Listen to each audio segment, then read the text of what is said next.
సమయాన్ని సద్వినియోగం చేసుకుందాం ఇలా. ఆలోచించడానికి కొంత సమయం కేటాయిస్తే అది మన మేధాశక్తిని పెంచుతుంది.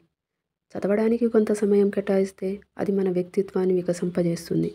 పని కోసం సమయం కేటాయిస్తే అది మనకు సంతృప్తినిస్తుంది. నవ్వడానికి కొంత సమయం కేటాయిస్తే అది మన జీవితాన్ని ఆహ్లాదపరుస్తుంది. ఒక ధనవంతుడికి పేదవాడికి మధ్య తేడా వాళ్ళు వారి సమయాన్ని ఎలా ఉపయోగిస్తున్నారు అన్నదే వ్యాయామానికి కొంత సమయం కేటాయిస్తే అది మనకు ఆరోగ్యాన్ని ప్రసాదిస్తుంది. సమయం ఎంతో విలువైనది. ప్రతిరోజు ప్రతి నిమిషాన్ని ఉపయోగపడే విధంగా వాడుకోవాలి. ఈ ప్రపంచంలో ఎవరికైనా ఇవ్వగలిగే అత్యంత ఖరీదైన బహుమతి సమయం. దాన్ని పదిబలంగా ఉపయోగించండి. ఎప్పుడైతే మీరు ఎమోషనల్గా ఫీల్ అవుతారో అప్పుడు మిమ్మల్ని ఎదుటివారు ఆడుకోవడం, శాసించడం జరుగుతుంది.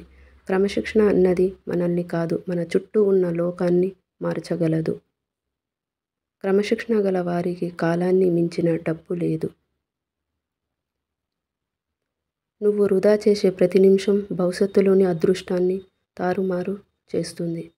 ఎక్కువగా వేచి చూడకు. సమయం మనకు పూర్తిగా అనుకూలంగా ఎప్పుడూ ఉండదు. Please subscribe.